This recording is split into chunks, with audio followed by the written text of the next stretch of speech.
오늘 저는 여러분과 함께 당신은 깨어 있습니까? 그런 제목으로 함께 말씀을 나누겠습니다. 성경에는 깨어 있으라는 말이 자주 등장합니다. 우리가 이제 무슨 의미인지는 대략 압니다. 잠에서 깨란 소리는 결코 아니죠. 육체적인 어떤 깨어남, 그걸 의미하는 것이 아니라는 것쯤은 우리가 잘 알고 있는 사실일 것입니다. 그래서 오늘 먼저 우리가 묵상할 것은 깨어 있다는 말이 무슨 말인가? 그 다음에 두 번째는 우리는 어떤 영역에서 깨어 있어야 하는가? 이 두 가지 주제를 가지고 잠깐 은혜를 나누겠습니다.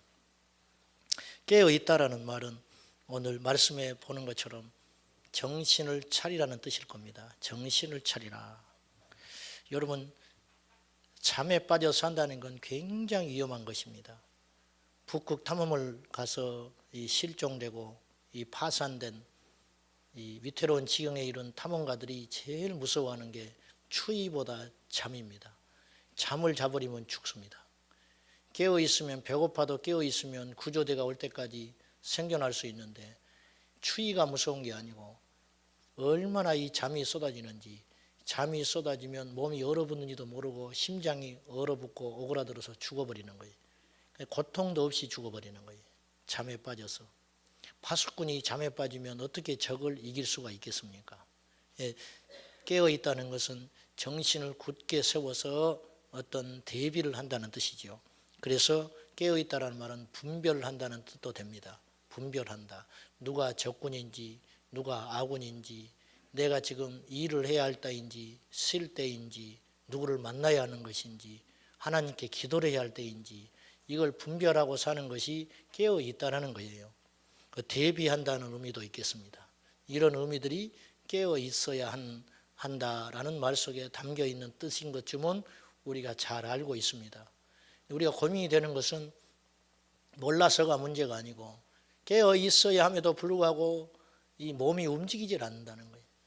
깨어 있어야 한다는 것쯤은 우리가 아는데 일단 눈앞에 보이고 중요하고 급한 일을 처리해 가느라고 영적인데 많은 것들을 헌신하거나 투자하지 못한다는데 우리의 고민이 있는 것입니다. 자, 그러면 우리가 어떤 영역에 대해서 깨어 있어야 되느냐? 첫째는 마귀의 공격에 대비해서 깨어 있어야 합니다. 묻겠습니다. 마귀는 있는 것일까요? 처음 듣는 소리세요. 귀신은 있는 겁니까? 있는데 왜 안 쫓아냅니까? 악한 영은 있습니까? 악한 영, 눈에 보이지 않은데 있는가? 저희가 신학할 때 입학해가지고 친구하고 밥을 먹고 무슨 이야기를 하다가 귀신에 대한 이야기가 나왔어요. 근데 이 친구는 귀신을 안 믿더라고요. 신학생인데 귀신의 존재를 인정하지 않아요. 그래서 내가 역으로 물었어요. 그럼 하나님은 믿냐? 그랬더니 하나님은 믿는데, 그럼 하나님의 존재를 믿으면 왜 귀신은 안 믿냐? 그랬더니 그건 별개의 문제라는 거예요. 그래서 나를 신비주의자 취급해요. 저는요, 지식으로 영적 세계를 배운 게 아니고 교회에 나가서 귀신과 싸워본 사람이에요. 그래서 목에 칼이 들어와도 귀신은 있다는 걸 믿는 사람이에요. 책에서 읽었으면 이 사람의 주장이니까 묵살해버리면 돼요. 그런데 나는 경험을 했거든요. 내 눈앞에서 예수의 이름으로 거품 물고 쓰러지는 걸 봤어요. 귀신 들려가지고. 그리고 귀신이 나가서 치료받는 것을 내가 경험을 했기 때문에 귀신은 있는 거예요. 있어요. 눈앞에서 돌변하는데 이건 정말 놀라운 경험을 한 적이 있거든요. 20세기 기독교 최고의 변증가라고 일컫는 C.S. 루이스라는 분이 있습니다. 이분은 영국 옥스퍼드 출신인데 20대에 캠브리지 대학의 교수가 돼요. 그리고 학교를 마칠 때 학위를 3개를 받은 천재입니다. 그래서 이분이 젊은 날에 예수를 안 믿습니다.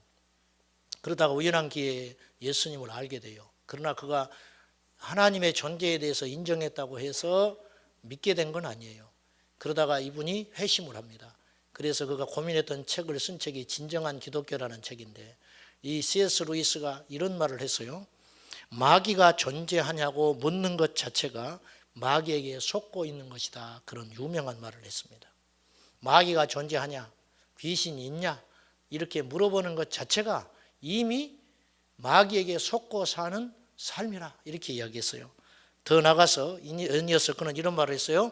모든 것을 마귀와 상관없다고 생각하는 것과 혹은 모든 것을 마귀적이라고 연결시켜 생각하는 것 모두가 대단히 위험하다 그런 말을 했어요. 이 말은 정말 맞는 말이라고 생각해요. 모든 것이 마귀와 상관이 없다. 그거 잘못된 겁니다. 반대로 무슨 일만 닥치면 귀신과 마귀에게 연결시켜서 불안하고 초조한 신앙생활하고 매어 신앙생활을 하는 것도 옳지 못한 처사입니다. 오늘날과 같은 과학시대에는 마귀가 없다고 지금 믿게 하고 있어요. 사단이 하는 일이 그것입니다. 그렇지 않으면 또 마귀에게 너무 의존하게 만들어버리고 마귀에 대한 영적 지식을 잘못 심어줘가지고 왜곡된 영적 지식 가운데 살아가는 사람들이 굉장히 많습니다. 제가 군대에 있을 때 저를 아주 아껴주고 가까이 해주는 살갑게 하는 상사가 하나 있었어요. 그 자기 마음에 있는 소리를 다 하고 이렇게 살았는데 어느 날 이 상사가 저한테 속에 깊이 고민이 있는 걸 이야기를 했어요. 자기 여동생이 있는데 이 여동생이 몸이 어릴 때부터 그렇게 아팠는데 사방팔방 온갖 대한민국에 안 가본 병원은 없다는 거예요. 유명한 병원은. 한약도 지어먹고 양약 가서 약도 먹어보고 어떤 약을 먹어도 낫지 않는다는 거예요. 병원에 가면 증상이 안 나오고 무기력에 빠져가지고 살 수가 없다는 거예요. 얘 때문에 집을 몇 채를 팔아먹었다는 거예요. 그래서 막 얼굴이 시무룩해지면서 죽으려고 그래요. 그래서 내가 이때다 싶어서 전도할 기회라 생각해가지고 그 상사한테 워낙 관계가 좋았으니까 내가 이렇게 이야기했어요. 선배님, 제가 볼 때 그것은 무병이요. 무병. 그거는 약으로 고칠 수 없는 병입니다. 예수 믿어야 낫습니다. 제가 그랬어요. 나는 그런 경우를 숱하게 봤습니다. 예수만 믿으면 그 문제는 해결됩니다. 그거는 귀신 역사에서 그러는 것입니다. 내가 그랬더니요, 귀신이라는 말 한마디 이 사람이 뒤집어져 버리는 거예요. 그래가지고 입에 다물 수 없는 포악한 욕을 다 저한테 하는 거예요. 너 때문에 세상이 뭐 이렇게 된다는 둥 뭐 별소리를 다 하는 거예요. 가지고 그렇게 세상에 이 귀신이 어디가 있냐고. 근데 그 상처가 있더라고요. 그 선배가. 나중에 이제 정신을 차려가지고 몇 시간 있다가 나한테 사과를 했어요. 자기가 막 그렇게 한 거에 대해서. 그러면서 무슨 이야기를 하냐면 얘가 이 지경이 되니까 이 점장이한테도 숱하게 데려갔다는 거예요. 근데 계속 나빠지고 뭐 어쩌고 엉뚱한 소리만 해가지고 자기는 뭐 귀신이니 뭐 이런 소리가 영적이다 뭐 어찌 이런 소리 나오면은 자기는 질려버린 사람이라는 거예요. 이게 사탄이 하는 일이구나. 제가 속으로 그렇게 생각했어요. 분명히 말씀드립니다. 악한 영은 있어요. 귀신은 있습니다. 반대로 모든 일을 귀신과 결부시키는 경우가 있습니다. 점에 중독된 사람 이야기를 제가 읽어봤어요. 이사할 때 점쟁이 찾아갑니다. 뭐 결혼할 때 궁합 봅니다. 자녀 입학할 때 어디 학교로 갈 것인가 실력대로 가면 되는데 그냥 가서 쫓아가서 물어보는 거예요. 그것은 약과예요.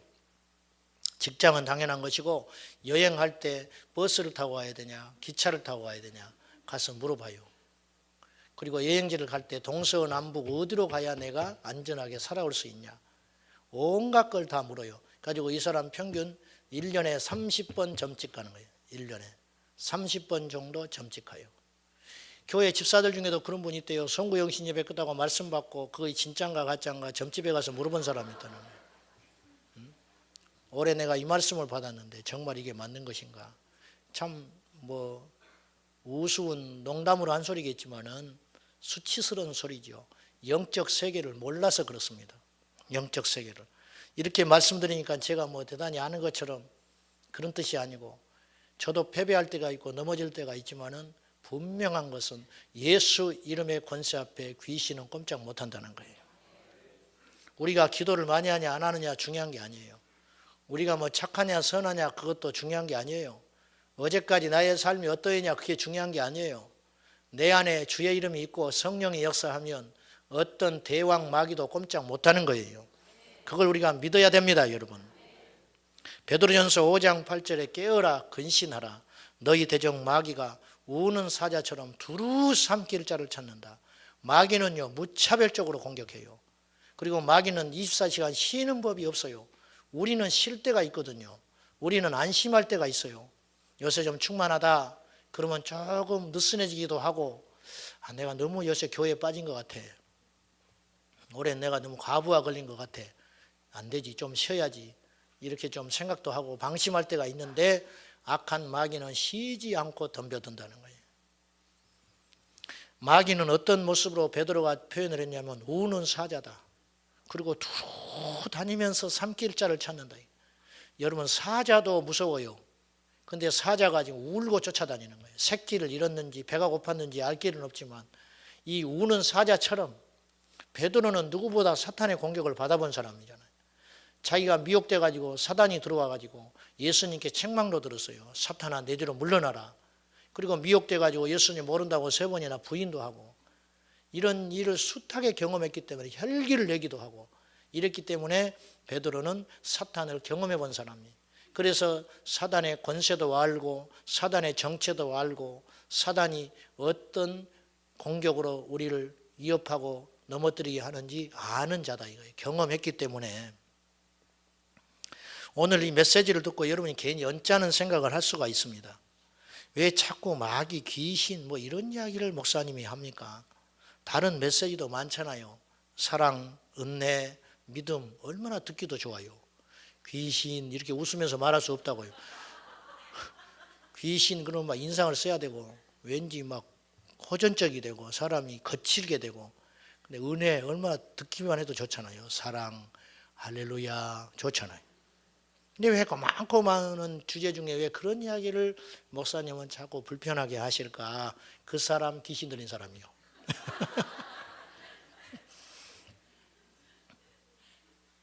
귀신 그러면 아주 불편한 영역이 기색이 아주 역력해요. 기색이. 재림 그러면 싫어하는 사람이 있어요. 왜? 준비가 안 돼 있으니까. 이 땅이 좋으니까 싫은 거라는 거예요. 마귀는 자신이 자주 거론되는 걸 극히 싫어합니다. 여러분, 특히 자신에 대해서 잘못된 지식을 심어주느라고 혈안이 되어 있어요. 전설의 고향 다 거짓말이에요. 뭐 드라큘라, 뭐 좀비, 뭐 전부 헛된 영적 지식이에요. 잘못된 지식이에요. 예. 한 20년도 전이죠. 중국 귀신 강씨가 우리나라에 들어와 가지고 이게 전부 그 헛된 지식이에요. 부적이 이렇게 하고, 드라큘라는 십자가를 무서워하고 은으로 된 탄환으로 쓰면 죽는다. 전부 헛되고 헛된 것이에요. 여러분, 악한 영들의 전쟁은 그런 전쟁이 아닙니다. 우리의 적을 잘 알아야 됩니다. 베드로 에베소서 6장에 우리의 싸움은, 우리의 씨름은 혈과 육에 대한 것이 아니고 바로 정사와 권세와 하늘의 주관자들과 악한 영들에 대한 싸움이다. 사람을 미워하면 지는 거예요. 여러분, 예수님은 이 땅에 어마어마한 힘을 가지고 오셨는데 나라를 세우는 데 관심이 없었습니다. 영토를 확장시키는 데 관심이 없었어요. 주님이 원하시면 당신의 말씀하신 것처럼 12영, 12군단이나 되는 천사를 동원해 가지고 쑥대밭 얼마든지 만들 수 있는데 주님은 그런 것에 힘을 쓰지 않았어요. 오직 주님이 관심을 갖는 것은 영혼이었어요. 어떻게 하면 예수의 생명으로 충만한 백성들을 만들 것인가? 어떻게 하면 죄와 싸워 이길 수 있는 예수의 사람을 만들 것인가? 여기에 관심이 있다는 거예요. 교회에 와서도 세상에 어떤 관심, 어떤 세상적인 것들, 그런 것에 관심 두면 그 신앙은 잘못된 겁니다. 교회에서 그렇게 가르치는 건 잘못된 거예요. 교회는 영적인 요소가 있습니다. 사람은 영이 풀려야 혼이 풀리고 육이 풀리는 거예요. 영이 묶여 있으면 아무것도 안 됩니다. 귀신한테 맨날 공격당하고 지고 패배하는데 세상에서 무슨 일이 되겠어요? 대도 그건 세상의 일이고 귀신한테 끌려다니다가 마지막에는 지옥의 심판불에 가는 것이 귀신이 하는 일이에요. 오늘날 교회에서 유일한 구주 되신 예수 그리스도를 전하지 않는 것과 우리의 진짜 대적인 마귀를 제대로 가르쳐주지 않는 것은 얼마나 위험한 일입니까? C.S. 루이스는 마귀가 우리에게 공격하는 3가지 부분에 무기가 있다고 그랬어요. 첫째는 세속이고, 두 번째는 정욕이고, 여기까지는 이해가 돼요. 세상과 쾌락과 정욕을 통해서 마귀는 쉴 새 없이 우리에게 공격을 해요. 마귀가 그런 힘이 있는가? 있어요. 마귀는 우리를 부욕해도 할 수 있어요. 마귀는 우리를 고치기도 해요. 마귀는 우리를 행복하게도 만들어요. 근데 마귀가 제일 두려워하는 게 있습니다. 영적으로 깨어 있는 거예요. 마귀가 제일 무서워하는 게 있어요. 예수 그리스도를 바로 아는 거예요. 바로 아는 거. 그거 굉장히 두려워합니다. 길이요 진리요 생명 되신 예수님을 알게 하는 거. 그것에 대해서는 서스라치게 두려워하는 거예요. 그래서 마귀는 실제로 예수님께도 이런 시험을 했잖아요. 세상의 권세를 다 주겠다.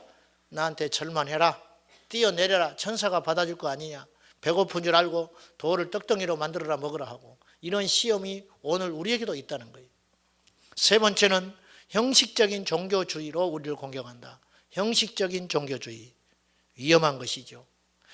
영적 전쟁이라는 책을 쓴 딘 세어먼이라는 분은 사단이 우리에게 공격하는 세 가지 영역이 있다고 그랬어요. 첫째는 마음이다.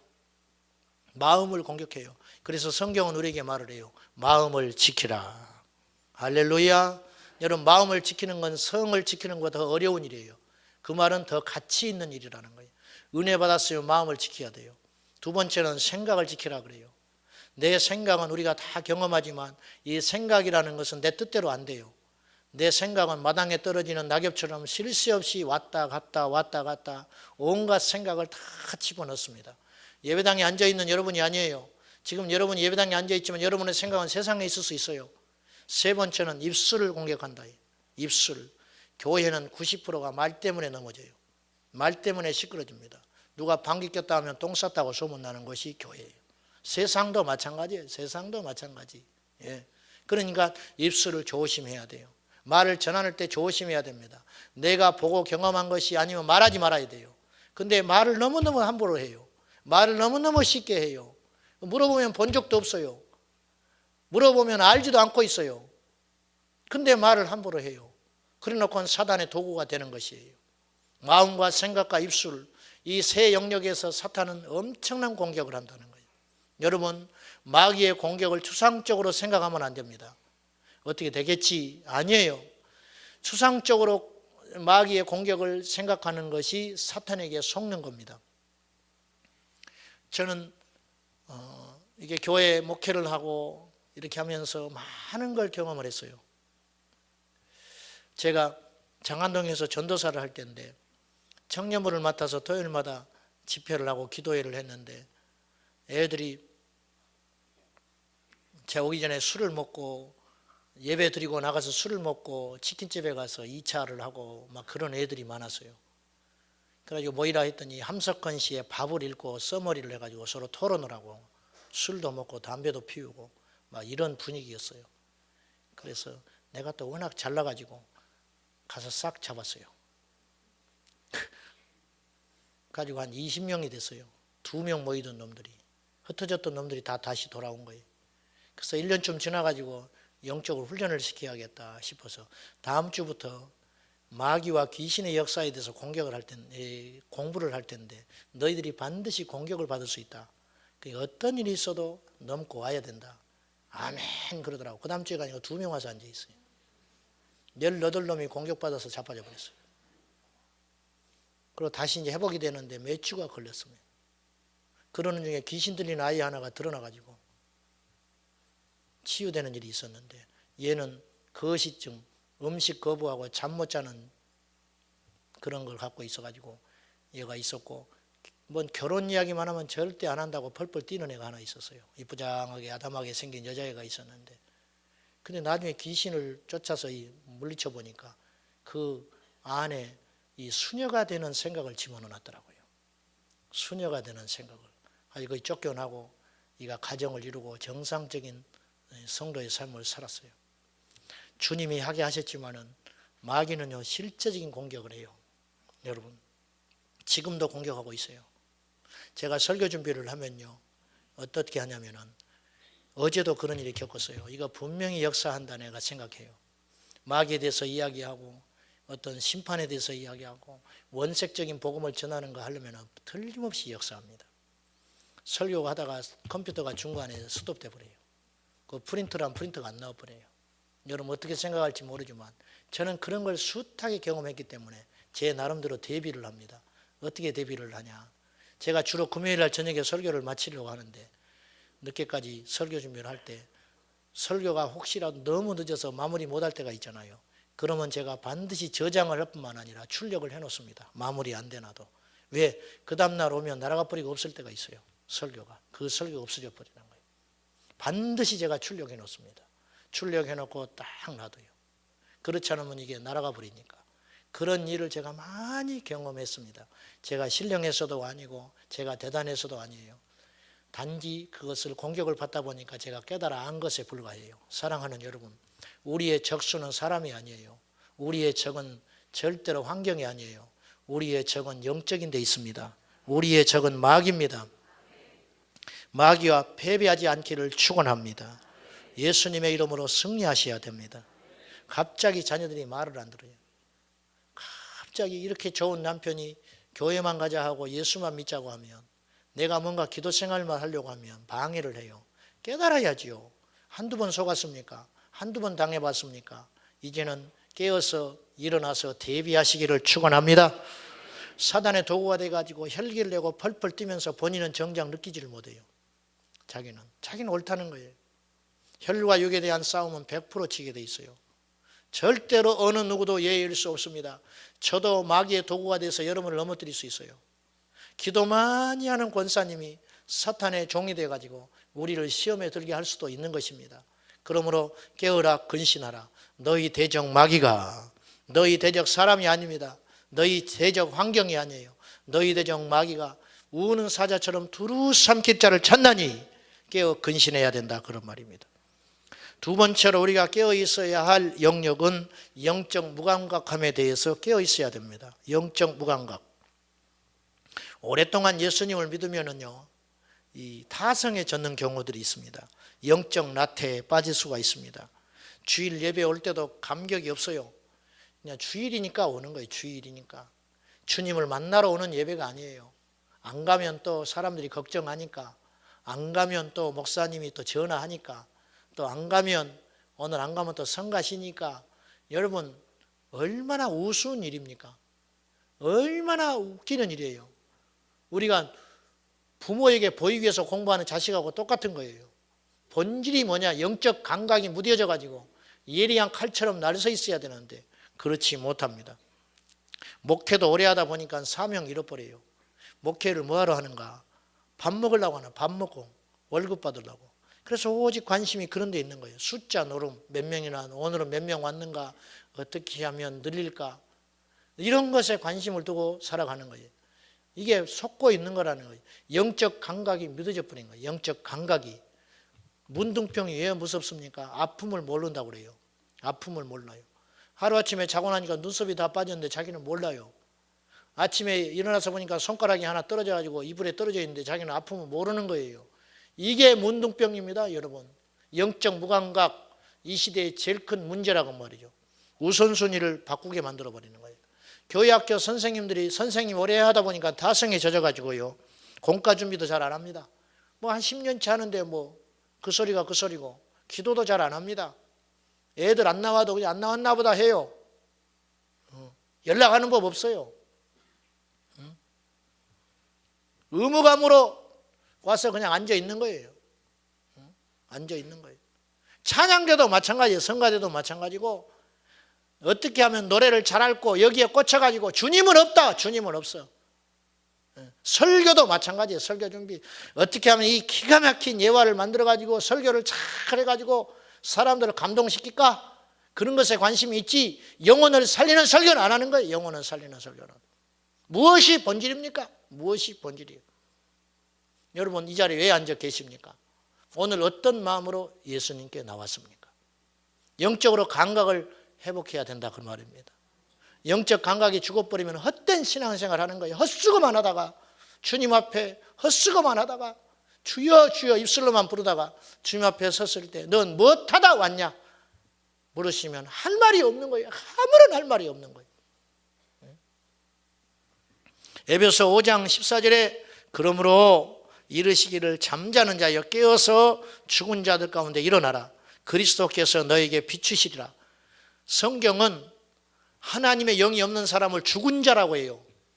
여러분, 시체와 함께 누워있는 거예요. 같이 죽어가지고. 얼마나 끔찍하고 무섭고 추한 일입니까? 일어나야 되는 거예요. 일어나요. 그 무리 가운데 빠져나와야 돼요. 모르는 거예요. 모르는 거예요.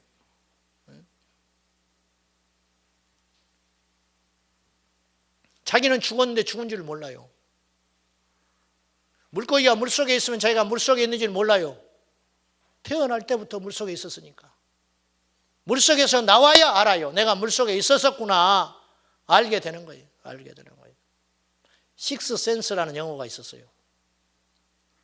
브루스 윌리스가 주연으로 나왔는데 나중에 마지막 장면이 어떤 장면이냐.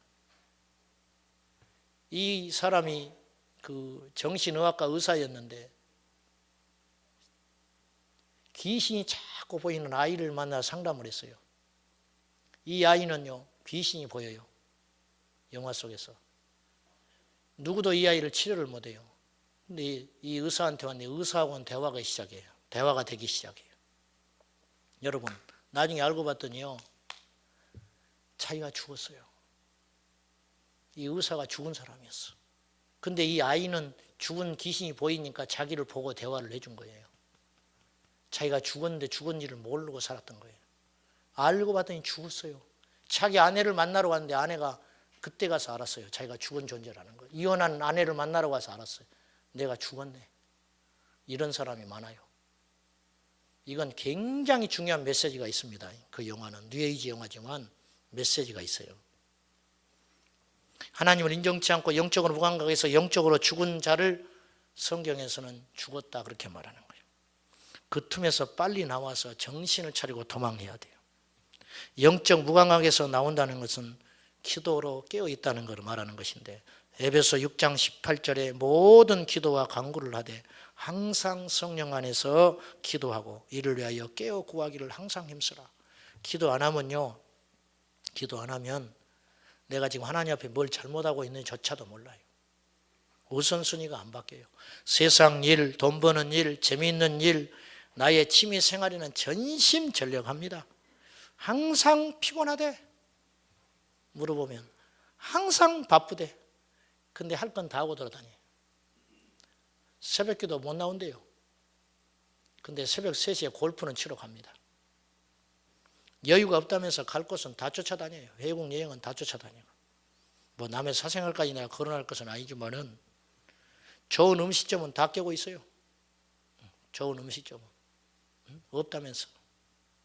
사고 싶은 것은 어떻게든 손에 넣습니다. 그것을 뭐라 할 필요는 없지만은 뭐 내 돈 줘가면서 그러는 건 아니니까 상관은 없는데, 제가 목사로서 여러분 우리 성도라면 내가 분명히 이렇게 말씀하고 싶은 거예요. 뭐냐? 잠자는 감각을 깨워 살아야 된다. 좋은 차 타고 다니고 넓은 집에 살고 다 좋아요. 그러나 하나님 앞에 영적으로 깨어 있는 다음에 해라고 말이에요. 영적으로 깨어 있는 다음에.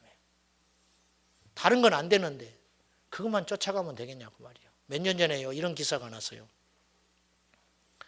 객지로 자식 잘 키워가지고 보내놨더니 이놈이 연락이 안 돼요. 어느 날 죽었는지 살았는지 핸드폰도 안 되고 얼마나 답답하겠어요. 부모님이 올라왔어요. 상경했어요. 가지고 혼자 사는 원룸에 들어가 보니까 이놈이 끙끙 누워있는 거예요. 아파가지고. 어떻게 됐냐 했더니 신장을 팔았어요. 신장을 근데 왜 팔았냐, 이게 기가 막혀. 자기 여자친구 명품 가방 사주려고 신장 팔았어요. 이런 후레놈이 어디가 있어요. 한심하지요. 주님이 볼 때 우리가 또 그와 같아요. 뭐 하고 있냐고 우리가. 여러분, 여자친구 마음 얻으려고 도망갈까 봐 계속 졸라대니까 뭘 사주긴 사줘야겠는데 힘은 붙이고 능력은 안 되니까 생각해내는 것이 신장 팔아서 자기 여자친구 백 사줬다. 참 훌륭한 청년입니다. 열정이 넘쳐요. 열정이 넘쳐. 우리가 이런 열정을 10분의 1만 가지면 우리 세상이 뒤집어질 거예요. 세상이 뒤집어져요. 우리가 예배 드렸는데 아무런 일이 안 일어나요. 우리가 모여서 예배하고 세상으로 가면요, 세상이 벌벌 떨어야 되거든요. 귀신이 막 벌벌 떨어야 되는 거예요. 죄들이 끊어져야 되거든요. 어떻게 된 일이냐? 아무 일이 아니라 이게 기적이라. 이게 도대체가. 어떤 일도 안 일어난다. 세상은 여전히 더럽고 세상은 여전히 교만하고. 왜 이러냐? 왜 이래? 제대로 믿지 않아서 그렇다. 제대로. 끊임없는 열정, 끊임없는 주님을 추구하는 것. 그것은 어디서 비롯되는 거냐면 사랑에서 비롯되는 거예요. 우리가 자식에게 쏟는 애정의 10분의 1만 주님께 투자하면요, 정말 뒤집어질 거라니까요. 세상이 뒤집어져요. 저도 부끄럽습니다. 사랑하는 여러분, 영적 감각을 깨워야 됩니다. 무엇이 중요한가를 봐야 돼요. 여러분 자녀들이 신앙생활 제대로 안 하는 게 속상합니까? 성적 떨어지는 게 속상합니까? 솔직히 말해보시오. 어떤 게 더 속상하냐 그 말이에요. 어떤 것이? 사업이 안 되는 게 속상합니까? 기도가 안 되는 게 속상합니까? 어떤 게 더 속상하냐고. 여러분은 어떤 것에 제일 많은 시간을 투자합니까? 청년들이 바쁘대요, 물어보면. 맨날 바쁘대. 근데요, 맨날 여자친구하고 앉아 있어요. 우선순위가 안 바뀌는 거예요. 이걸 가치의 변화라고 그래요. 가치, 중요하게 얘기하는 거. 잠자는 영적 감각. 개구리가 알지요? 뜨거운 물에 던지면 금방 뛰쳐나와요. 근데 미지근한 물을 데피기 시작하면 따뜻하다, 좋다, 그러다가 뒤에 살이 익는 줄 모르고 죽어버리는 거예요. 일단 이 시대 마귀가요, 계속 그런 식으로 우리를 공격해요.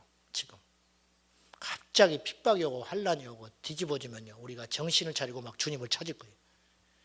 근데 슬며시 와서 공격하거든요. 하나하나씩 야금 먹어치우니까 그런 줄 모르고 나중엔 자기 발목 잘린지도 모르고 자기 숨통 조여오는지도 모르고 있다가 지옥불에 다 떨어져 버리는 거죠. 기도를 쉬는 여러분들 계시죠? 첫사랑이 익어져서 잃어버려서 이쯤하면 된다고 안심하고 있는 그런 분들 계실 것입니다. 정신을 차리고 깨어나시기를 축원합니다. 세 번째 우리가 깨어 있어야 할 영역은 마지막으로 시대의 징조에 대하여 깨어 있어야 됩니다. 시대의 징조. 여러분, 제비가 낮게 날면 비가 온다. 그것이 과학적으로 근거가 있는 것이, 제비는 잠자리를 먹이로 삼는데요. 근데 공중에 비가 오려고 습기가 차면 잠자리가 습기를 피해서 아래로 내려온다는 거예요. 그러니까 제비가 잠자리 잡아먹으려고 낮게 날아다니는 잠자리를 잡아먹기 위해서 막 사방팔방 그렇게 돌아다닌다는 거예요. 2008년 5월 12일 날 중국 스촨성에 대지진이 일어나가지고 30만 명이 죽었습니다. 근데 약 보름 15일 전에 그 옆 도시 후베이성에요, 어느 날 갑자기 저수지가요, 수백만 톤 저수지 그 물이 하루아침에 없어져 버렸어요. 그 다음에 화산의 활동으로 무물과 저수지의 물이 뜨거워지기 시작했다고 그래요. 옆 도시에.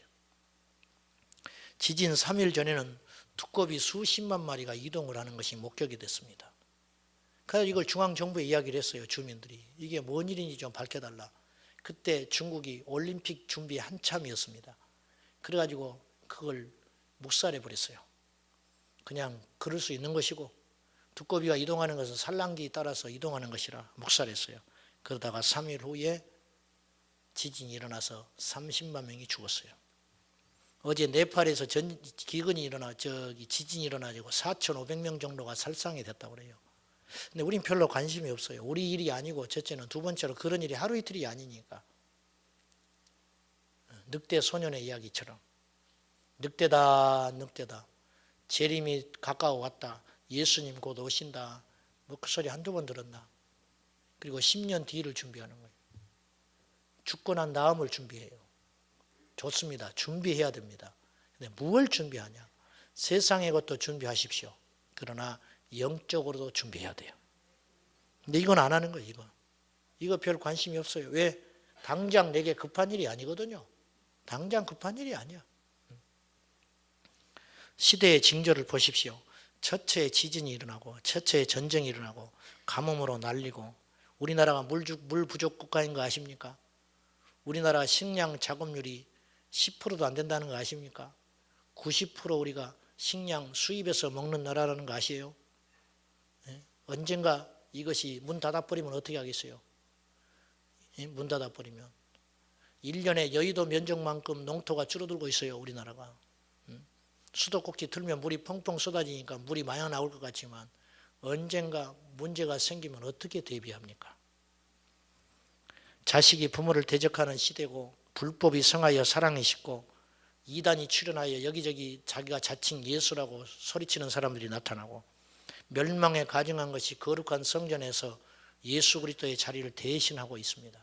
이것이 이 시대의 영적 상황이에요. 그런데도 우리는 몰라요. 그러든지 말든지 관심이 없는 거예요. 국회에서 뭔 지체 높은 사람들이 뭐 의논하고 어찌고 티격태격 하다가 도장 꽝꽝꽝 찍어버려요. 그것이 우리에게는 목 조는 일이 될 수도 있고요, 우리를 죽이기도 하고 살리기도 하는 일일 수도 있어요. 여러분, 이게 영향력이라는 거예요. 깨어 있어서 주님이 언제 오셔도 멸망치 않은 믿음의 준비 꼭 하시기를 축원합니다. 주님은 예언 없이 심판하지 않아요. 반드시 경고하시고 심판해요. 노아의 방주의 사건을 보더라도요, 이 백성들을 제약이 관영하고 이 어지러운 세상을 물로 쓸어버리려면 그냥 쓸어버리면 되지, 뭐하러 방주를 지으라고 그래요. 노아를 살리려고 하는 하나님의 뜻도 있지만 더 중요한 아버지의 마음이 있는데, 방주를 100년 넘도록 짓게 하면서 사람들로 하여금 표적을 주는 거예요.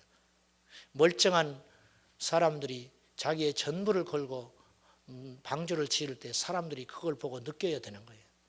처음에는 미쳤다 하지요.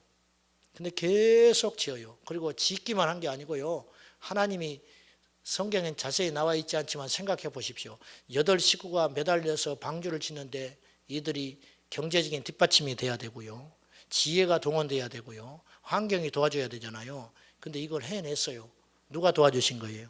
하나님이 도와주셨죠. 그게 보였을 거예요. 근데 사람들은 그걸 보지도 않고 귀담아 들으려고 하지도 않아요. 그리고 나중에는 짐승들이 줄지어서 쫙 쌍지어서 왔잖아요. 노아가 잡으러 다닌 게 아니에요. 그러면 그걸 보고 깨달아야 되잖아요. 못 깨닫는 거예요. 한 명도 구원 못 받았어요. 노아 식구 8명 외에는 한 명도 구원 못 받았어요. 하나님께서 심판을 더디시는 이유가 뭐냐? 오늘 본문에도 그 말씀이 나오는 거예요. 하나님이 9절에 우리를 세우시면 노하심에 이르게 하심이 아니요 오직 우리 주 예수 그리스도로 말미암아 구원을 받게 하려는 것이라.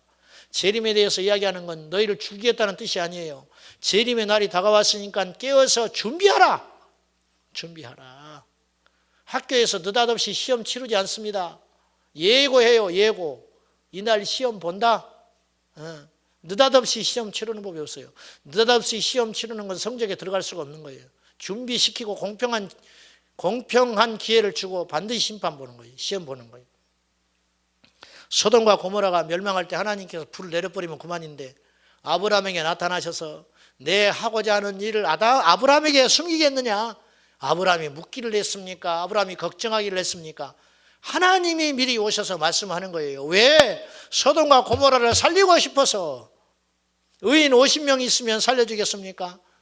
그러마 45명 있으면 살리겠습니까? 그렇게 하마 아브라함이 생각해도 50명이 안 될 것 같은 거예요. 소돔과 고모라에 40명이면 좋다.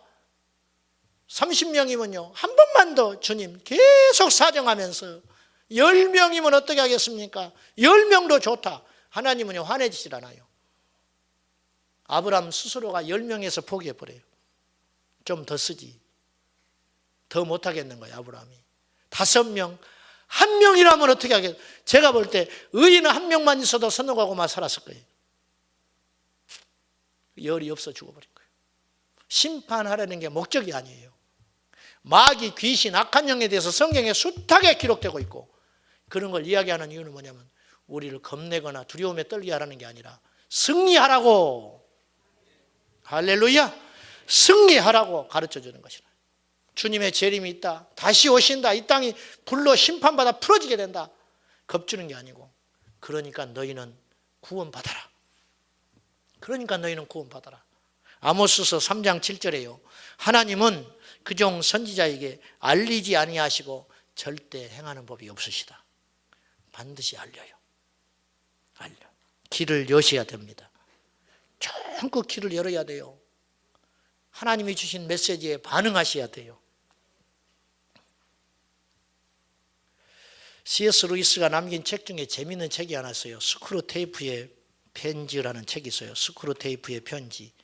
마귀 대장 스크루테이프가 그의 조카 행동대장 위드라고 하는 이 마귀가 있어요. 가지고 자기 조카에게 31통의 편지를 보내요. 어떻게 하면 크리스찬을 넘어뜨릴 수 있는가? 이 전략에 대해서 고참이기 때문에 자기 행동대장 조카 마귀에게 편지를 31편 보내는 소설인데 결코 소설 같지 않는 소설이에요. 거기에 보면 이런 내용이 나와요. 이제 마귀의 입장에서 이야기를 한 거예요. 영국의 어떤 신사가, 내가 아는 신사가 있는데 스크루테이프가 하는 말입니다. 일주일에 한 번씩 이 친구가 도서관에 가서 책을 읽는 습관이 있다. 하루는 이 친구가 습관을 따라 도서관에서 책을 읽는데 마침 종교 서적을 손에 들지 뭐냐. 그때 그 신사의 마음속에 갑자기 우리의 원수인 주님에 대해서, 예수에 대한 호기심이 생기기 시작했단다. 하나님은 어떤 분일까? 하나님은 나와 어떤 관계가 있을까? 그가 이런 생각을 할 때 내가 얼마나 다급했는지 아느냐. 그때 내가 그 사람 마음속에 들어가서 이렇게 속삭였단다. 그런 골치 아픈 생각은 무엇 때문에 하느냐. 곧 점심시간인데 쓸데없는 생각하지 말고 밥이나 먹자. 그 신사는 다행히 내 말에 반응을 하더구나. 그래서 조금 전에 일어났던 하나님에 대한 생각을 억제하고 식당으로 가더라. 점심을 먹는데 이 친구가 또다시 방정맞은 생각을 하기 시작하더라. 그때 내가 그 사람 마음속에 들어가서 또 속삭였다. 밥 먹는데 소화 안 되게 뭘 그렇게 골똘히 생각해. 우선 밥이나 먹고 생각하지. 식사를 끝내고 이 친구가 또 하나님에 대한 생각을 깊이 하더구나. 자기가 잘 살아오고 있는지, 죽은 다음에 어떻게 되는 것인지 이런 생각을 또 하기 시작하더라. 그때 내가 또 그 마음속에 침입해서 이런 생각을 집어넣었단다. 그런 생각은 한가할 때 해도 되잖아. 그렇지 않아도 복잡한 일이 많은데 다음에 하지. 오늘은 집에 가서 할 일이 많으니까 내일 이 생각해도 되지 않겠냐. 그랬더니 너무 다행스럽게 이 친구가 내 말을 잘 들었단다. 결국 그 신사는 하나님에 대한 어떤 지식도 얻지 못한 채 그날 하루를 마쳤다. 나는 그 친구가 집으로 돌아가고 있는 뒷모습을 보면서 흡족했단다. 여러분, 이게 그냥 있는 이야기가 아니에요. 여러분이 말씀을 듣고 예배를 드리고 교회 밖을 나갈 때 그래 내가 사랑해야지. 내가 정신을 차려서 내일부터 새벽기도 해야겠구나. 내가 우리 집안에 전도를 해야겠구나. 내가 열심히 주를 섬겨야겠구나. 그런 도전과 생각을 받고 돌아갑니다. 그러나 시간이 지나면 세상에 바쁘고 급하고 위급한 일들을 처리하느라고 영적인 것을 딱 놔버리는 거예요. 감각은 무뎌지고 10년 후에 여러분이 어떻게 달라질 것 같습니까? 무엇이 달라져 있겠습니까, 여러분? 정신을 차리고 대적하십시오. 정신을 차리고 준비하십시오. 깨어 기도하는 저와 여러분 될 수 있기를 예수님의 이름으로 축복합니다. 기도하겠습니다.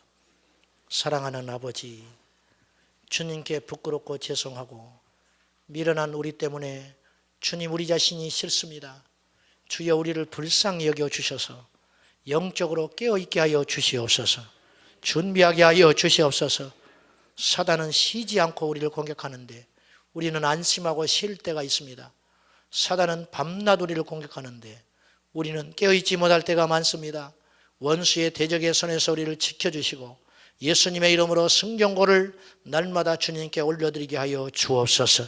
우리 안에 교만함이 떠나가게 하시고 나태함이 떠나가게 하시고 완악함이 떠나가게 하시고 게으름도 떠나가게 하여 주시옵소서. 예수님의 이름으로 기도하옵나이다. 아멘. 영적 원리를 알고 났더니 우리나라 최고의 무당이 와도 나는 눈 하나 깜짝하지 않는다. 내가 이사를 갔는데 예를 들면 이사한 집이 귀신을 섬기는 집이었다 칩시다. 내가 그날 밤에 무서워서 잠 못 잤까요? 천만에 그럴 것 없다. 선 없는 날 찾아서 우리가 쫓아다닐 필요가 있을까요? 천만에. 꿈자리에서 우리가 매여 살아야 할 이유가 있을까요? 천만에. 그런데 세상의 권력과 부를 다 쥐어줘도 그것을 극복하지 못하고 절절절 매는 인생이 있습니다. 내가 이제 누구라고 말은 안 하지만은 우리나라 항공재벌이 있어요. 거기는 중력들 책상도 함부로 못 옮깁니다. 그 직원한테 내가 직접 들은 이야기라. 중력들 책상 자리 배치도 함부로 못 해요. 왜? 그 벌벌벌 떠는 거라. 그렇게 했다가는 비행기가 떨어진다 이거예요. 그래서 비행기를 그 비싼 첨단 비행기를 가져오면 돼지머리 놔두고 고사 지냅니다. 아이러니죠. 최고 첨단 산업인데 그 앞에 벌벌벌 떠는 거라. 우리는 그렇지 않다 이게. 여러분, 우리는요 주님 앞에 겸손해야 하고 또 신중하게 접근해야 하고 죄에 대하여 심각하게 깨어 있어야 하지만 그것과 별개로 우리는 생각보다 강한 사람이에요. 교만이 아니야. 영적 실존을 바로 알아야 한다 그 말이에요. 영적 실존. 다시 한번 우리는 생각보다 강한 사람들입니다. 성도들도 핍박을 받아서 죽기도 하고 성도들도 고난을 당하기도 하고 의로운 믿음의 사람들도 어려움을 당하게 합니다. 성경에는 그런 일이 일어나요. 믿음의 사람들도 고난을 당하고 믿음의 사람들도 일찍 죽기도 하고 믿음의 사람들도 시련을 당합니다. 그런데 그건 패배가 아닙니다. 그건 패배가 아니에요. 진짜 패배는 가난이나 죽음이나 불이익을 본다든지 세상에서 하류 인생을 사는 것이 패배가 아니에요. 진정한 패배는 예수 그리스도를 떠나는 것이 패배예요. 자, 오늘 본문의 배경을 통해서 그 이야기를 좀 하고 싶습니다. 오늘 23절에는 석방된 사람들 이야기가 나와요. 자, 23절 봅시다. 사도들이 노임에 사도들이 예수님의 이름을 증거함으로 안진뱅이가 일어난으로 인하여 베드로가 복음을 전하여 5,000명이 하루 회개하고 돌아옵니다. 그래가지고 예루살렘에 소요가 일어난 거예요. 난리가 일어나 버린 거예요. 그러니까 골치 아프거든요. 그래서 제사장들과 바리새인들이 이 사도들을 불러다가 엄중하게 경고했습니다. 이들을 마땅히 잡아놓을 구실이 없는 거예요. 왜냐? 사람을 죽인 것도 아니고 돈을 남에게 빼앗은 것도 아니고 크게 잘못한 일이 없어. 더 할 말이 없는 것은 안진뱅이가 일어나서 버젓이 걸어다니는 거예요. 그리고 이로 인하여 5,000명이 예수를 믿었네. 그러니까 섣불리 건들고 잡아놨다가는 자기들이 고통스러울 것 같으니까 손해가 될 것 같으니까 불러다가 엄중히 경고했어요. 예수의 이름을 전하지 마라. 그리고는 마땅히 더 이상 잡아둘 수 없기 때문에 석방을 해줬습니다. 이들이 석방하고 나오니 그에게 모인 믿음의 공동체가 이제 있잖아요. 그들에게 간 겁니다. 가서 그 이야기를 하는 거예요. 우리를 잡아뒀는데 우리에게 경고하더라. 엄중하게 경고하더라. 예수의 이름으로 전하지 말라. 예수 이름만은 전하지 말라 했지만 베드로 사도는 이렇게 말했다. 우리가 사람의 말을 듣는 것이 옳은 것인지 하나님의 말을 듣는 것이 옳은지 판단해봐라. 우리는 그렇게 할 수 없다. 그리하고 왔노라. 이제 그렇게 보고한 거예요. 자, 24절. 그들이 듣고 한 마음으로 하나님께 소리를 높여 이르되 대주제여 천지와 바다와 그 가운데 만물을 지은 이시오. 자, 오늘 우리가 읽은 본문 23절부터 31절 이 말씀에서 우리가 느껴야 할 것은 뭐냐면 힘입니다. 힘. 권세가 느껴져야 한다 그 말이에요. 여러분, 오늘날 예수 믿는 사람들이 조금 못 배웠다고, 좀 가난하다고, 직업이 좀 비천하다고 절절절 매고 세상에 나가서 힘을 쓰지 못하는 것은 절대 하나님께서 원하시는 삶이 아니라는 것을 기억하셔야 됩니다. 우리 주님은 우리의 힘이 되십니다. 우리에게 권세를 주셨습니다. 내가 너희에게 권세를 준다. 하늘과 땅과 모든 권세를 지배할 수 있는 힘을 너희에게 주었다. 내가 세상을 이겼으니 너희도 이길 수 있느니라. 이렇게 주님이 말씀하신 거예요. 이들의 힘, 이 성도들의 반응, 이 초대교회 이 사람들, 자기의 지도자들이 감옥에 갇혔다가 나왔지만은 위축되지 않았어요. 보통의 경우 누군가 자기들의 정신적 지주들이 감옥에 잡혀가가지고 협박을 받고 나오면 위축되는 거예요. 아이고 이제는 좀 지혜롭게 해야겠구나. 조금 자중해야겠구나. 지금은 조금 잠시 멈췄다가 잠잠해지면 해야겠구나. 열에 9은 그렇게 생각할 수 있어요. 저라도 그러겠어요. 이를테면은 교회가 있는데 주변에서 민원이 들어오는 거예요. 시끄럽다. 물론 경우는 다르겠지만은 왜 이렇게 교회가 시끄럽게 하느냐? 그러면 위축이 됩니다. 좀 기도를 묵상을 좀 하면 좋겠다. 그러니 좀 주변 사람들의 피해를 주니까 이것이 상식이잖아요. 이들은 그것과는 비교할 수 없는 더 큰 위축을 받을 만한 환경을 만난 거예요. 그러나 이들은 위축되지 않았어요. 이들은 오히려 하나가 되었습니다. 한 마음으로 하나님께 영광을 돌렸습니다. 왜? 승리케 하셨다. 사람이 우리를 절대 막지 못한다. 이 강력한 믿음이 있었다는 것입니다. 사랑하는 여러분, 지금 이 시대의 교회의 문제는 뭐냐면 위축되어 있는 거예요. 위축되어 있어요. 위축될 필요가 없습니다. 할렐루야. 위축될 필요가 없어요. 이들은 오히려 위축되지 않고 찬송과 영광을 하나님께 돌렸습니다. 이들은 경고를 받았어요. 18절. 그들을 불러 경고하여 도무지 예수의 이름으로 말하지도 말고 가르치지도 말라. 협박을 받은 거예요. 그러면 사람은 누구든지 마음이 녹아버리는 법이에요. 그러나 그러지 않았다는 거예요. 여러분, 낙심과 두려움은 우리의 최고의 적이에요. 오늘 본문의 핵심은 그거예요. 우리가 염려하는 일은 일어나지 않습니다. 한번 따라합시다. 염려하는 일은 일어나지 않는다. 아멘입니까? 남편이 요새 얼굴이 안 좋아요. 무슨 일 있구만. 말 좀 해봐. 몰라도 돼. 당신 그런 사람 아니잖아. 무슨 일 있지? 생전 술을 안 먹고 오는데 술을 먹고 왔어. 그리고 담배를 피우면서 새벽에 일어나서 먼 산을 쳐다보고 있어. 아, 직장에서 무슨 일이 있었구나. 그러면 이제 가슴이 탁 무너지는 거야. 네? 이제 큰 놈 군대 가고 둘째 놈 대학 들어갔는데 이제 어떡하나. 그럼 이제 온갖 상상의 나래들이 막 펼쳐지기 시작해요. 노숙자 생활을 하고 있는가. 집은 막 압류가 붙어가지고 이사를 하고 이제 단칸방으로 줄여가지고 막 가지고 일어나지도 않은 일인데 괜히 그런 일을 막 하는 거예요. 여러분, 우리가 그렇게 살고 있지 않습니까? 예수 믿는 우리도 그렇게 살아요. 아멘을 하셔야 돼요. 그렇죠? 우리가 그렇게 산다 그 말이에요. 염려하는 일은 일어나지 않는다. 염려하는 일은 일어나지 않아요. 이들이 경고받았어요. 예수의 이름으로 전하지 마라. 도무지 말하지 마라. 그럼 이 말 끝에는 뭐가 숨겨져 있냐면 계속 너 이런 식으로 예수 이름을 전하고 계속적으로 이렇게 선한을 피우면 너희들은 죽이겠다. 그런 뜻이 숨겨져 있는 것이거든요. 오늘 본문의 결론까지 가보면요. 그런 일은 일어나지 않았어요. 우리가 이 원리를 잘 깨달아야 됩니다. 오늘 여러분이 낙심하고 두려워하고 염려하는 거 99% 일어나지 않습니다. 두려워하지 마시기를 축복합니다. 담대하면 반드시 승리해요. 담대하면 반드시 승리한다. 마귀는 보이지 않습니다. 마귀가 보이지 않기 때문에 마귀에게 우리에게 무슨 화살을 쏘냐면 낙심과 두려움의 화살을 팍팍팍팍 쏘는 거예요. 낙심과 두려움은 결국은 어디를 통하여 오느냐면 환경과 사람을 통하여 오는 거예요. 그렇지 않습니까? 환경과 사람의 통로를 통하여 낙심과 두려움의 영이 우리 마음속에 쑥 들어오게 되는 거예요. 우리가 가난과 죽음에 대한 공포에서 해방될 수 있다면 우리가 진짜 믿음의 사람이 될 수 있어요. 여러분 아이 앉혀놓고 왜 이렇게 공부를 안 하냐. 공부 좀 해라.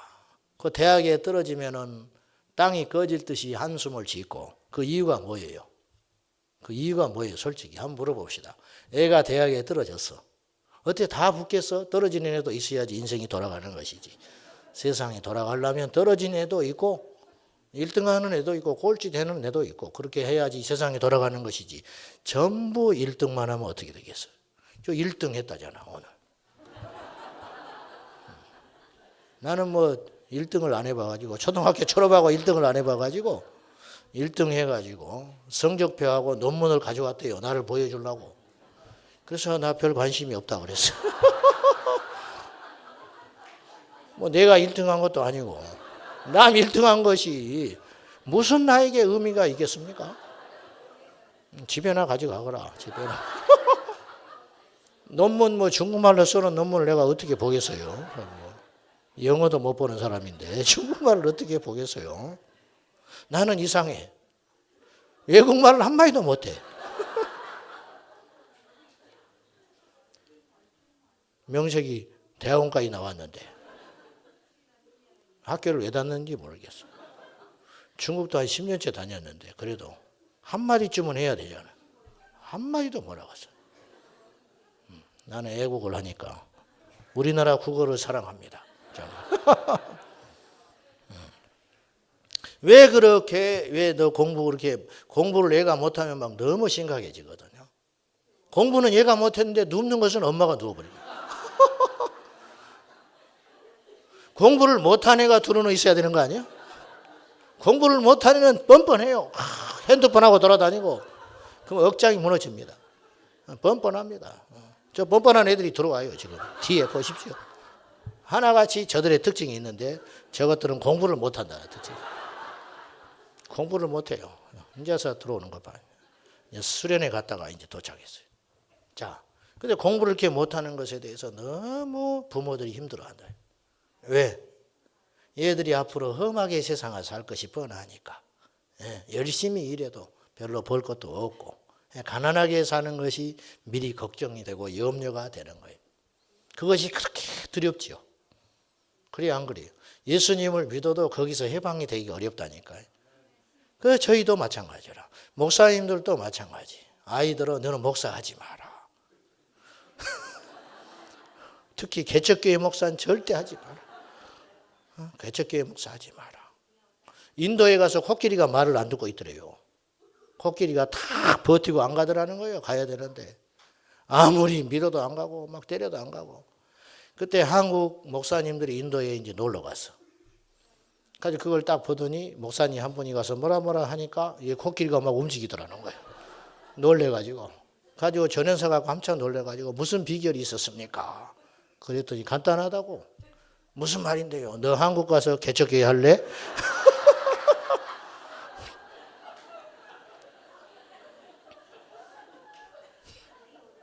너 말 안 들고 버티면 한국 가서 교회 개척한다. 그랬더니 코끼리가 놀래가지고 막 뛰어가더라. 어? 여러분, 가난과 죽음과 고생에 대한 공포, 그거 있잖아요. 있어요. 근데 사실은요, 부자도 고생해요. 부자가 얼마나 고생 많이 하는지 압니까? 정주영 씨가요, 새벽 3시에 일어난 사람이라. 새벽 3시. 평생을 그렇게 일한 사람이라. 시골에 농사 짓는 사람보다 더 열심히 일했어. 그러다 죽어버렸어요. 무슨 필요가 있어요? 빌딩을 짊어지고 갑니까? 그 많은 재산을 짊어지고 갑니까? 자식들 좋은 일만 시켰지. 그러면 그 자식들은 좋았냐? 자식들도 마찬가지라. 자식들도 뭐 수천억 수조 원을 갖고 있어도 잠 못 이루는 날이 천지라. 우리는 별것 없으니까 그냥 자는데. 수천억을 금고에 쌓아놓고도 잠을 못 자요. 자동차가 너무 안 팔린다는 거예요, 요새. 자동차가. 삼성 핸드폰이 1등을 뺏겼다는 거예요, 중국에서. 쫓아오고. 그래서 이 핸드폰 사업을 정리를 해야 말하잖아. 우리는 한 대만 바꾸려고 해도 벌벌벌 떨고 바꾸는데 수천만 대 수억 대씩 파는 이 핸드폰이 이제 덜 팔리기 시작한다는 거예요. 그래서 죽었다는 거예요. 우리가 훨씬 부자라니까. 우리가. 그 사람들보다. 그냥 하는 소리가 아니에요. 그냥 하는 소리가 아니라 이게 지금 복음으로 들리는 분들이 꽤 있어요. 원체 없으니까. 원체 없으니까. 지난주에 우리 아버님이 돌아가셨는데 얼마나 감사한지. 아버님이 돌아가셨다는 게 감사한 게 아니고 뭐 90이나 살았으니까 괜찮은데 남겨놓지 않고 가셨어. 뭐 싸울 일이 없네. 싸울 일이 없어. 장례 끝나고 싹 헤어져 버렸어요. 뭐 모여서 뭐 이걸래 저럴래 뭐 도장 찍자 어찌자 뭐 다음에 만나자 그럴 일이 하나 없어요. 하나 없어. 뭐 있어야 말이지. 있어야. 그래서 너무 큰 걸 주고 가셨구나. 너무 큰 걸 주고 가셨다. 없으니까 이런 소리 하자는 게 아니라 예수님이 없었다면 가난은 저주입니다. 그러나 예수 안에서 영적인 원리를 깨닫고 나니까 우리를 정말로 옥죄고 두렵게 하고 근심하게 하고 넘어지게 하는 것이 뭔지 그건 허상이다. 아멘입니까? 제가 두려움에 대한 이야기를 자주 했어요. 여러분 두려워하지 마세요. 환경에 대해서 두려워하고 사람에 대해서 두려워하고 뭐가 무섭습니까? 우리의 생명을 연장할 수 있나요? 우리가 밥을 먹는다고 소화를 해낼 수 있나요? 안 되는 것이에요. 하나님께 맡겨버리는 거라. 그리고 주님 부르시면 가는 거야. 오늘 또 우리가 장례를 갔다 왔지만은 그 은퇴한 목사님은 87 되셨어요. 저는 그분은 사실 재산도 남기지 않았고 시골에 아주 작은 교회를 목회하셨습니다. 우리 집사님 아버님. 그런데요, 그 아버님은 자손들에게 믿음을 유산으로 물려주고 돌아가셨어요. 믿음은 영원하게 가는 거 아니에요. 재산은 안 되는 것이에요. 재산은 3대를 못 가는 거예요. 여러분 무엇이 두렵냐 이거예요. 오늘만 제발 이런 생각하지 말고 이런 설교를 들을 때만 정신을 차리지 말고 진짜로 그렇게 살아야 믿음인 것이에요. 예수님을 믿으면서 천국이 있다고 하면서 부활이 있다고 하면서 영적인 권세가 있다고 하면서 기도한다고 하면서 그냥 염려하고 걱정하고 하는 거예요. 여러분 절대로 낙심하지 마세요. 대학을 못 간다. 내 새끼도 대학 못 갈 수 있어. 정말로. 그러나 행복하게 살면 되는 거라. 너는 믿음 안에서 예수 안에서 행복하게 살면 되지. 무엇이 염려가 되냐 그 말이에요. 이것이. 약간 불편하겠지요. 약간 불편하겠지. 약간의 열등감이 있겠지. 그러나 그것도 예수 안에 있으면 당당한 거예요. 제가 잊지 못하는 사람들이 가끔 있어요. 신방을 가면은 옛날에 제가 모시던 목사님은 학벌을 물어봤어요. 학벌을. 근데 나는 못 물어보겠더라고요, 솔직히. 근데 이분은 꼭 학벌을 물어보대. 뭘 전공했냐, 어째냐. 이분이 초등학교 졸업한 분이 있었어. 나이도 젊으신데. 근데 딱 초등학교 졸업했다고 당당하게 이야기하더만. 나는 평생 못 잊어. 누가 그 사람 무시합니까? 저는요, 그분을 볼 때마다 무시되는 생각이 아니라 초등학교 나왔다고 당당히 밝힌 그 용기. 저는요, 그분 볼 때마다 존중했어요. 존경이 생겼어. 내 마음속에서. 제가 무시했을까요? 아이고, 저 사람 초등학교밖에 안 나왔네. 그런 생각 이만큼도 안 듭디다. 저는요, 그 용기가 부러웠어요. 뭐가 부끄럽냐 그 말이에요. 뭐가? 안 배우고 싶어서 안 배웠나? 그러나 누구보다도 열심히 살았어. 누구보다도 부끄럽지 않게 살았어. 선이 갈라지도록. 그러면 되는 거 아니에요? 우리가 두려워하는 것은 환경에서 오는 두려움. 환경에서 오는 염려. 여러분, 교만한 것만큼 무서운 죄가 낙심하고 절망하는 거예요. 그것도 불신앙입니다. 그 다음에 사람을 통한 낙심이 들어와요. 사람을. 우리가 인간관계 속에서 수없는 낙심이 와요. 전화를 안 받아. 아, 내가 이 사람한테 좀 뭘 섭섭하게 했더니 이 사람을 잃어버리게 생겼네. 별것도 아닌데.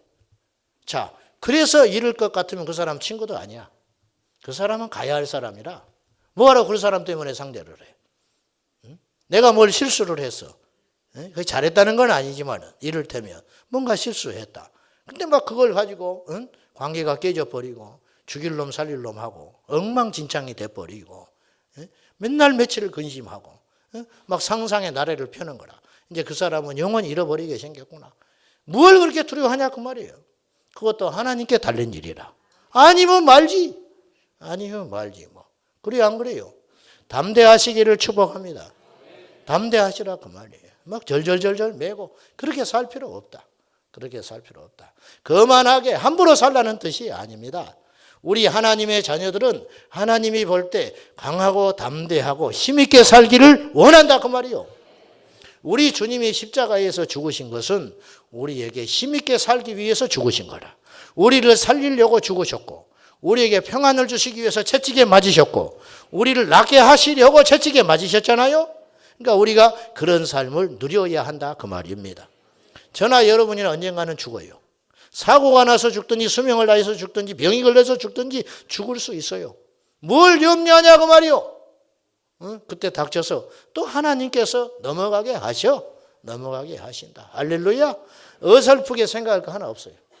아이고 복잡하다. 너무너무 힘들다. 그런 생각 하나 할 필요 없어요. 하나님께서 우리에게 말씀하신 게 있어요. 너희가 시험 당할 때에 절대로 낙심하지 마라. 이유가 두 가지가 있다. 감당할 수 있는 힘을 주신다. 감당할 수 있는 힘을 이미 주신다니까요. 나에게 어려움이 온다. 해결하지 못할 숙제를 하나님은 주시지 않아요. 그러니까 감당할 수 있는 만큼만 어려움 주신다 하셨어요. 그리고 감당해 왔어요. 지금까지. 아멘. 지금까지 여러분 감당해 오셨어. 어렵지만 감당해 왔어. 힘들지만 감당해 왔어요. 죽을 것 같았지만 죽지 않고 감당해 왔어요. 그래서 우리 주님께서는 우리보다 더 잘 아세요. 그래서 다 분량만큼 감당할 수 있는 인생의 무게만큼을 주신다고. 하나님의 자녀된 우리들에게는 그 무게만 허락하신다고 믿으시기를 바랍니다. 또 하나는 뭐냐면 피할 길을 내신다. 이미 답을 줬어요. 힘도 주셨고 답도 주셨어요. 할렐루야. 그러므로 시험 당할 때에 낙심하거나 힘들다 말하지 마라. 시간에 문제가 있고 조금 고생스럽긴 하겠지만 반드시 승리한다. 두려워하지 마시기를 예수님의 이름으로 축복합니다. 사람들의 평판, 아이고 사람들이 나를 뭐라고 하더라. 이제 목사니까 저 같은 경우로 특히나 더 그렇겠지요. 그것도 자유하세요. 욕하려면 해. 욕하려면 해. 너는 얼마나 잘났어? 나는 그래도 너보다는 열심히 살라고 해. 딱 그렇게 넘어가는 거라. 할렐루야. 평판도 신경 쓸 것 없어요. 변명할 것도 없어요. 하나님 중심 바라보고 나가면요 원수 마귀가 툭툭툭툭 떨어지는 거예요. 그것에 신경 쓰고 기웃거리고 좌우 살피고 그러면 그것이 막 태산이 돼가지고 태풍이 돼가지고요 나를 올가매는 거라. 신경 쓸 것 없어요. 그러든지 말든지 내가 하나님 앞에 오르면 되는 거라. 그러면 시간이 지나면 반드시 해결되고 승리하는 날이 옵니다. 다윗이 말이죠.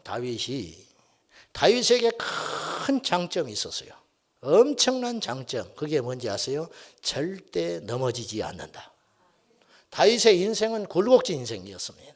알다시피 어릴 때부터 골리앗과 싸워야 했고 집에서도 인정 못 받은 게 아니라 막내 아들의 운명으로 태어나가지고 형들이 이슬 맞지 않고 집안에 있을 때 다윗은 이슬 맞고 양을 지켜야 했어요. 근데 그것이 훗날에 어마어마한 에너지가 됐어요. 그 힘. 그것 때문에 양들의 생리를 알고 인생에 일찍 눈을 떴어요. 그 골리앗과 싸우면서 승리했어요. 나중에 사울의 사위가 되었지만 인정을 받지 못한 채 수없는 광야 생활에서 쫓겨다니며 시련을 당했습니다. 나중에 왕이 된 후에 그의 노년에 자기 아들이 죽이겠다고 덤벼들었습니다. 그리고 그 아들이 죽습니다. 압살롬. 이게 이제 방법이 없는 거라. 이런 굴고 고비 넘어갔지만 다윗에게 엄청난 장점이 하나 있어요. 들풀처럼 일어났다는 거예요. 포기하지 않고 들풀처럼 일어났더니 마귀가 흔들어대고 역사하고 옆에서 다리를 걸고 아무리 수단 방법을 해도요 다윗이 무너지질 않아요. 그래서 승리했어요. 결국은 하나님 앞에 승리하는 인생을 살았다 그 말입니다. 할렐루야. 이건 내가 의지를 강화해라 그런 뜻 아닙니다. 믿음은 강함이라. 믿음은 강함. 다윗에게 하루는 이런 일이 있었어요. 다윗이 오죽하면 사울을 피해가지고 적성국가인 블레셋으로 피난을 합니다. 귀한 거지 투항을 했어요. 살라니까 어쩔 수 없어. 이스라엘은 있을 곳이 없는 거예요. 전부 신고해버리고 고발하니까 사울이 두 눈을 부릅뜨고 군사를 일으켜서 정치는 안 돌보고 백성은 안중에도 없어요. 사울은 다윗을 죽이는데 자기 인생의 전부를 걸어요. 그러니까 있을 수가 없으니까 자기 조국의 적성국가인 블레셋에 피난해서 위장으로 거지 투항을 하는 거예요. 어느 날 전쟁이 붙었어요. 블레셋과 이스라엘이 전쟁이 생겼네. 근데 블레셋이 이제 투항을 했으니까 아기스 왕이 너도 같이 전쟁에 가자. 장군들이 일어났어요. 왕이시여 정신 있어? 저 다윗이 어떤 놈이요? 믿을 수 없지 않소. 만약에 앞장 세워가지고 전쟁했다가 뒤로 돌아서서 이스라엘과 합세하여 우리를 치면 우리는 어떻게 합니까? 일리 있는 말이죠. 안 되겠다. 그러니까 다윗이 막 쇼를 해요. 나를 그렇게 못 믿냐고. 근데 갔으면 큰일 날 뻔했는데 하나님이 그렇게 고비고비 넘어가게 하시는 거라. 그랬더니 아기스가 오히려 미안해가지고 미안하다. 그냥 후방에 가서 좀 있어라. 그래가지고 씩씩거리고 다윗이 속으로는 얼마나 다행이라 생각했겠어요. 그리고는 다시 돌아와가지고 자기 근거지로 돌아왔는데 아차 아말렉이 그 사이에 침투해가지고요. 그때 이제 남자들을 다 이끌고 전쟁에 참여하러 갔는데 아낙네들만 놔뒀어요. 재산하고 전부 약탈해서 아말렉이 다 쓸어가 버렸어요. 그때 사람들이 통곡을 합니다. 주저앉아서. 다윗을 쫓아다닌 세월의 결과가 이거밖에 안 되는 거예요. 아내 다 뺏기고 자식들 다 잡아가고 자기 어머니들 다 잡아가고 여자들은 다 잡아가버려요. 재산 다 가져가버려요. 그래서 사람들이 어떻게 하냐면 돌을 들어서 다윗을 치려고 그래요. 이쯤 되면 다윗은 절망해야 해요. 그래야 안 그래요? 여러분 적이 나를 공격하는데 내 편이 있으면 맞서 싸울 힘이 있는 거예요. 근데 이제는 적이 아니야. 사방이 적이라. 조금 전까지 자기를 믿고 따랐던 참모들조차 돌을 들어서 자기를 치려고 그래요. 근데 성경은 이렇게 기록하고 있어요. 다윗이 여호와 하나님을 힘입어 일어났더라. 다윗이 하나님을 힘입어 다시 용기를 냈대요. 그리고는 사람들을 모아가지고 아말렉을 추격하여 갑니다. 추격했더니 이들이 안심하고 축제를 벌이고 있었을 때 그들을 다 쓸어버리고 재산을 오히려 더 불려서 가져오고 잡혀간 아녀자들, 아내들 한 명도 잃지 않고 그들을 다 되찾아와요. 결국 다윗의 리더십은 더 공고해지게 됐습니다. 여러분 낙심하지 않으면 하나님이 기회를 주십니다. 낙심하지 않으면 승리합니다. 우리 청년 여러분들, 우리 젊은 친구들 너무 쉽게 포기하지 마세요. 아멘. 너무 쉽게 포기하지 말아달라고. 여러분에게도 반드시 하나님께서 주신 좋은 것들이 하나씩은 있어. 그것을 쓰시기를 축복합니다. 낙심하지 마라. 마지막으로 잠깐 이 말씀 할게요. 이들의 기도의 특징이 있어요. 이제 이들이 전혀 위축되지 않죠. 오늘 본문에서. 우리 교회도 이리 해야 됩니다. 여러분도 이래야 됩니다. 위축될 필요가 없다. 어려움이 오면 더 강해지면 되는 거예요. 할렐루야. 마귀 한번 공격하면 우리는 2번 일어서면 되는 거예요. 할렐루야. 우리는 승리할 수 있어요. 승리할. 원리에 따라서. 우리에게 예수님이 안 계시면 아무리 큰 소리 쳐도 우리는 이길 수 없지만은 영적 원리가 그렇다 그 말이요. 우리 손에 있는 것이 무엇인지를 보아야 돼요. 우리에게 있는 권세가 무엇인지를 보아야 돼요. 우리에게 있는 힘의 근원이 무엇인지를 보아야 한다 그 말입니다. 이들의 기도를 보세요. 이들의 기도는 예상된 기도를 해요. 무엇이냐? 올 것이 왔다. 올 것이 왔다. 이거는 갑작스러운 일이 아니라는 거예요. 즉 이런 위협은 능히 예상되는 것이다. 그러니 뭐가 걱정이냐 이거예요. 어차피 있게 된 일인데. 자, 이런 느낌이 오늘 본문에는 나와요. 보십시오. 26절 세상의 군왕들이 나서며 관리들이 함께 모여 주와 그의 그리스도를 대적하도다 하신 이로소이다. 자, 과연이란 말이 뭐예요? 드디어 이제 내가 이런 일이 일어날 줄 알았습니다. 우리는 과연 헤롯과 본디오 빌라도는 이방인과 이스라엘 백성과 합세하여 하나님께서 기름 부으신 거룩한 종 예수를 거슬러 하나님의 권능과 뜻대로 이루려고 예정하신 그것을 행하려고 즉 우리를 방해하려고 이성에 모였나이다. 우리가 모였다는 뜻이 아니에요. 적들이 우리를 이렇게 공격하고 우리를 핍박하고 우리를 억압하기 위해서 이성에 모였습니다. 이상한 일 아닙니다. 그런 뜻이에요. 여러분 우리 성도들도 어려움과 시련과 고난이 옵니다. 그때 여러분들이 어째서 이런 일이 일어나지? 하나님이 계시나? 내 믿음이 뭔가 잘못됐을까? 그 생각은 홀이라도 하지 마시라 그 말이에요. 그렇게 생각하지 말고 얼씨구 왔네. 이런 일이 생기는구나. 나에게도 이런 일이 생기는구나. 그러나 나만 이런 일을 당하는 거 아니더라. 성경에 보니까 하나님이 쓰는 사람들은 이런 일을 반드시 겪게 되더라. 그러니까 이건 이상한 일 아니고. 그래서 베드로 사도는 베드로 전서에서 너희에게 오는 고난을 이상한 일 당한 것으로 여기지 말라. 세상에 있는 너희 형제들도 동일한 고난을 받았느니라. 그렇게 원리를 이야기하고 있는 거예요. 이상한 일 아니에요. 우리가 뭘 잘못해서 그런 것도 아니에요. 이것은 우리가 극복할 수 있는 문제예요. 이것은 딛고 일어설 수 있는 일이에요. 믿으십니까? 이게 예상된 기도를 하는 거라. 강한 기도지요. 낙심한 기도가 아니고. 고난아 오라, 나는 준비되었다. 고난아 와라, 너 이럴 줄 알았다.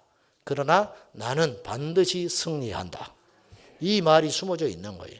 마지막으로 이들의 기도는 적극적이고 공격적인 기도를 하고 있어요. 자, 29절 보세요. 주여 이제도 그들의 위협함을 굽어보시고 또 종들로 하여금 담대히 하나님의 말씀을 전하게 하여 주시며 손을 내밀어 병을 낫게 하시었고 표적과 기사가 거룩한 종 예수의 이름으로 이루어지게 하옵소서 하더라. 꼴을 100골 먹어도 괜찮아요. 101골 넣으면 이겨. 그래 안 그래?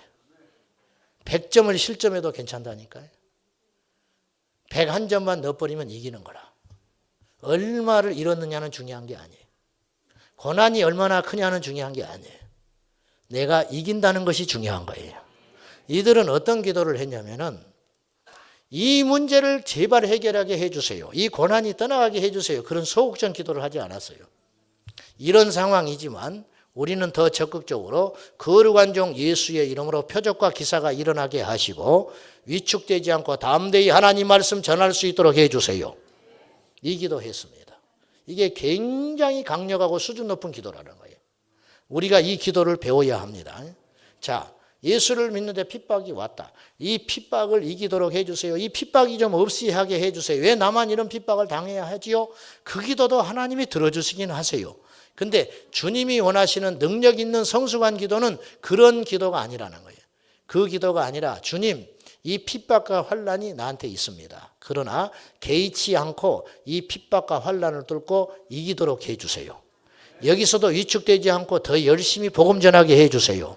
직장에 가서 신우회를 만들려고 하니 직장에서 허락하지를 않습니다. 주님, 이걸 어떻게 하지요? 이걸 좀 해결하게 해주세요. 잘 풀어지게 해주세요. 그 기도도 좋은 기도지만 그런 기도하지 말고 이들의 기도를 빌려오면 이렇게 기도해야 된다는 거예요. 주여, 신우회를 만들려고 하는데 어려움이 있습니다. 그러나 주여, 이럴 때 더 담대하게 예수 전하게 해주세요. 그렇게 기도했다는 거예요. 이게 적극적인 기도라는 거예요. 이게 능력 있는 기도다 그 말입니다. 사단이 감당할 수 없는 기도, 시험과 시련이 올 때 명쾌하소서 그렇게 기도하지 말고 이 시험 속에서도 예배하게 하여 주소서, 이 시험 속에서도 기도하게 하소서, 이 시험 속에서도 복음 전하게 해주소서, 이 시험 속에서도 기쁘게 하여 주소서. 그 기도를 하나님이 원하시는 강력한 기도인 줄로 믿습니다. 하나님이 응답하셨습니다. 두 가지 응답, 땅이 진동하고 이들에게 성령의 충만함을 주셔서 담대히 복음 전했어요.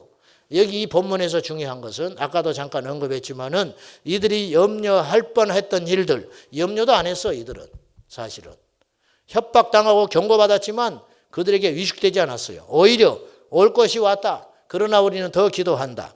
성령의 충만함을 주시고 담대하게 복음 전하게 해주시고 그랬더니 땅이 진동했어요. 오늘 본문에 보면 빌기를 다함에 뉘앙스가 많이 기도한 것도 아니에요. 금식 기도한 것도 아니에요. 철학 기도한 것도 아니에요. 짧은 기도했어요. 근데 그 짧은 기도가 하나님의 마음을 흡족하게 함으로 하나님께서 즉시 응답하셨어요.